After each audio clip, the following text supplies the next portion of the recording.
All right, perfect. Let's jump into it. Thanks for joining. So, Amy, just by way of introduction, Amy, honestly, when I have any issues that I don't know what to do, Amy's the business broker I call because she knows so much. And I really value her opinions, which is why I wanted to bring her on and talk about not necessarily financial related due diligence. We have other videos about that, but non-financial due diligence. What happens when you want to show up at the business and do an on-site inspection during business, after hours? Amy, why don't you just do a little introduction, tell everyone who you are, where you're based out of, a little background. Great. Thank you so much. I'm Amy Cole. I'm based out of Northern California. I've been doing business brokerage and M&A advisory on the sales side for about 18 years. And I work all throughout California, but mostly Northern California. And I work with businesses 1 to 20 million and have sold a lot of different businesses over my 18 years. I'm excited to share some of the best practices that we use it over in my practice. Yeah, good. Thanks for joining. So let's talk a little bit about like the on-site visit. One, should an on-site visit even happen? What are some of the main things to focus on if a buyer's walking in? Again, from a buyer standpoint here, if a buyer's walking into a business, what do they need to focus on? What are some of the best practices that you have seen out there?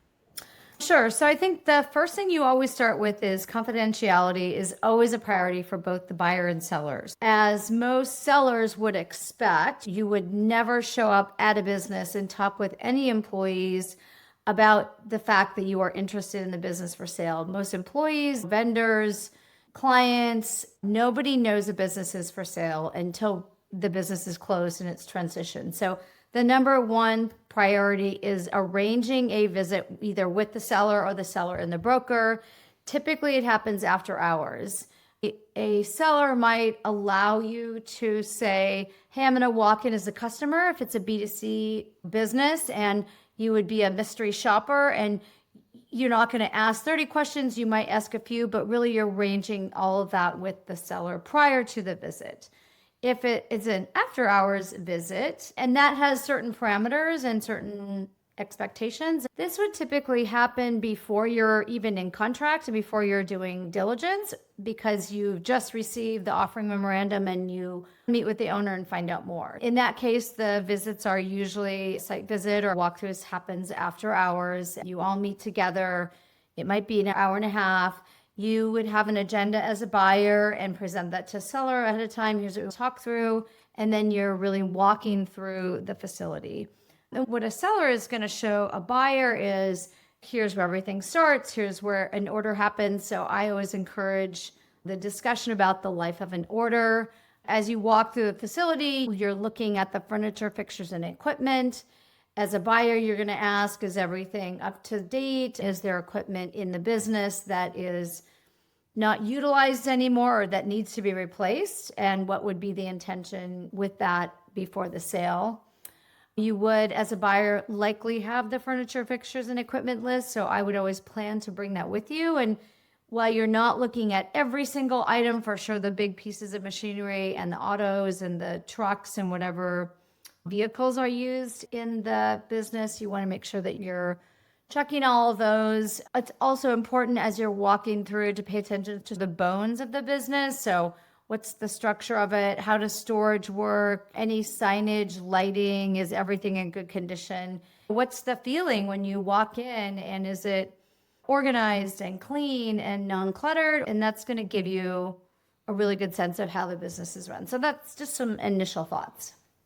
Yeah, you bring up a really good point. I've often told my buyers cluttered spaces often mean cluttered systems from an operating standpoint. Doesn't necessarily mean it's always the case, but it's usually a pretty good indication. If someone has really good, clean physical space, they often are a little bit more prone to have a little bit more of a structure when it comes to operational systems, processes, procedures. But you walk into someone's business and you can tell they haven't cleaned their desk since the 80s.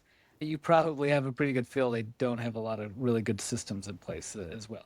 And it's not to say that business is bad, but there could be a potential opportunity to really market and grow that business. If that is, as a buyer, one of your strengths to build those systems, those processes, procedures.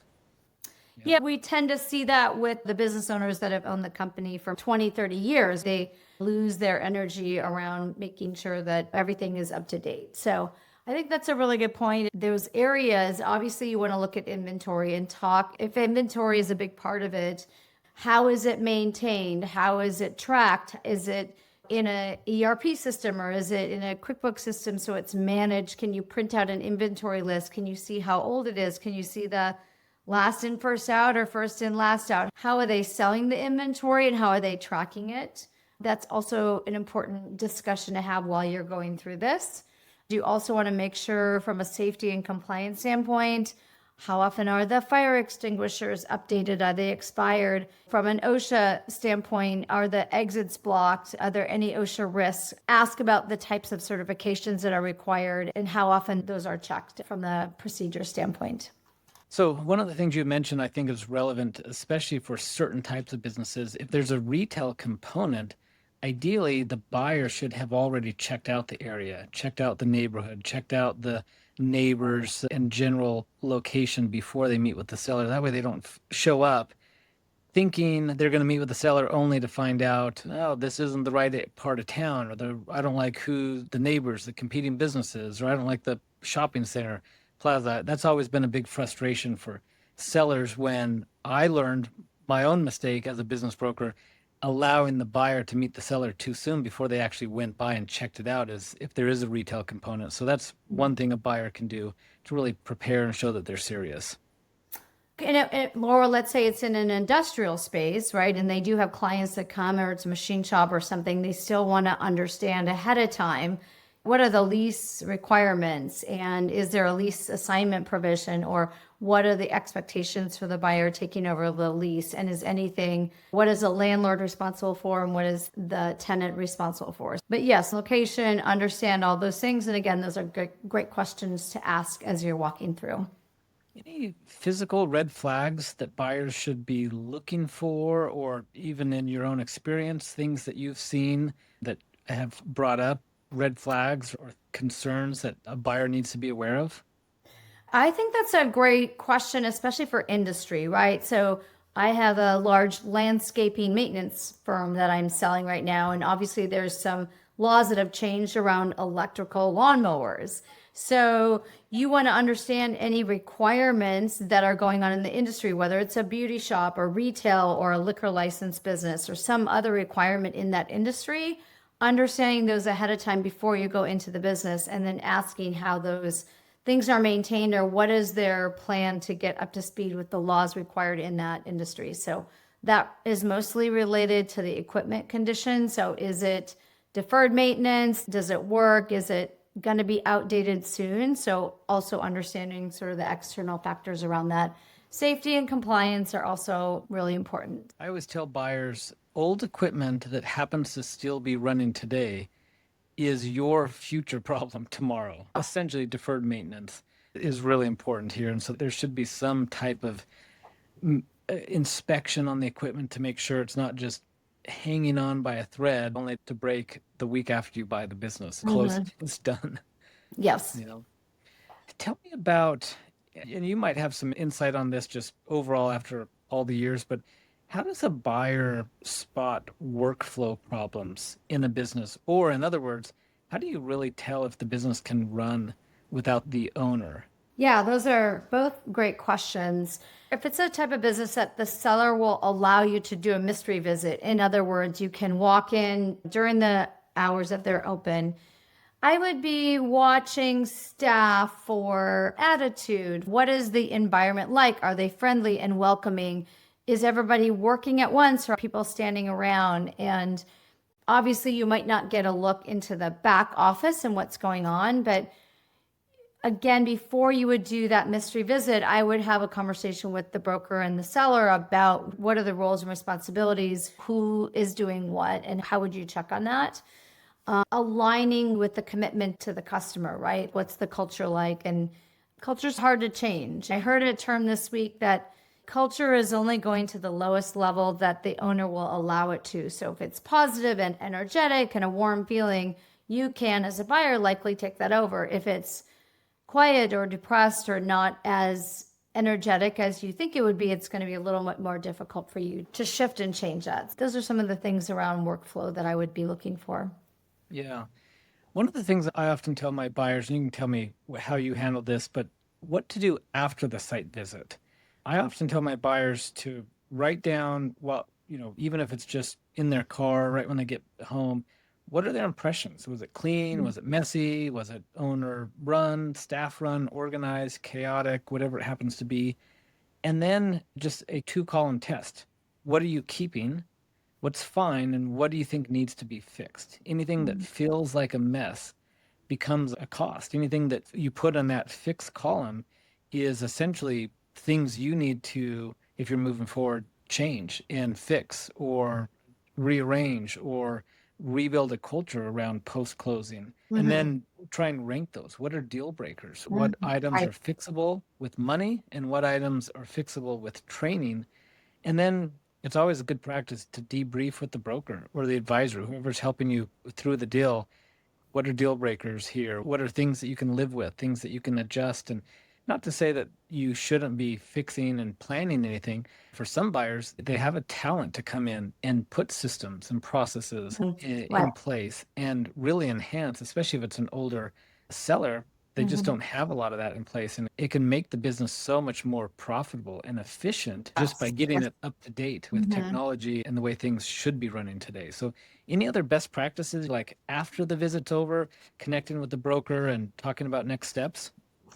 Yeah, the other sort of situation I see often sometimes, again, if it's a business that's been at the location a long time, is, oh, we're not going upstairs because that's the storage area.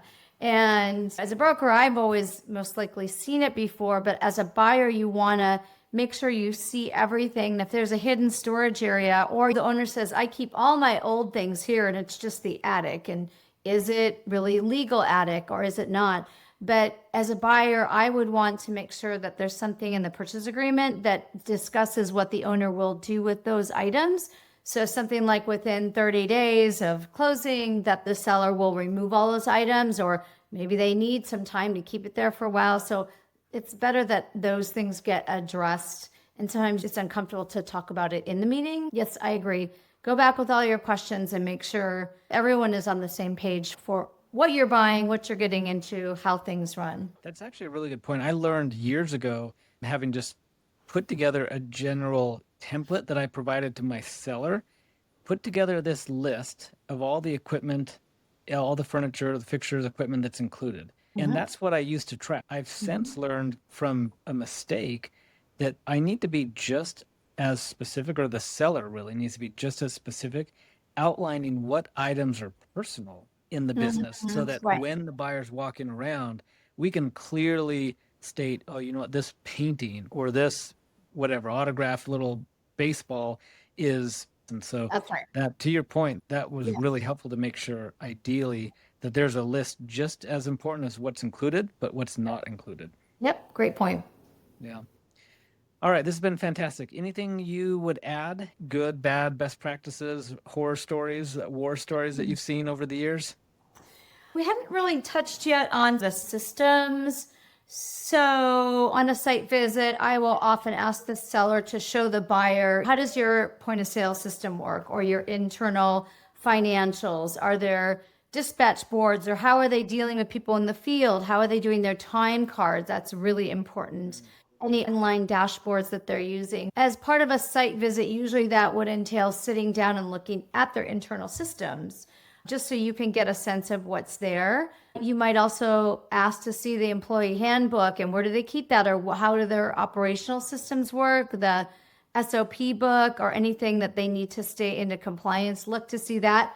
Open the book up, page through it. And obviously, you're respecting the seller's confidentiality. You're not taking pictures of anything, but just laying your eyes on those kinds of things will really give you a sense of what's there, and then how would that affect your future expectations. I love that.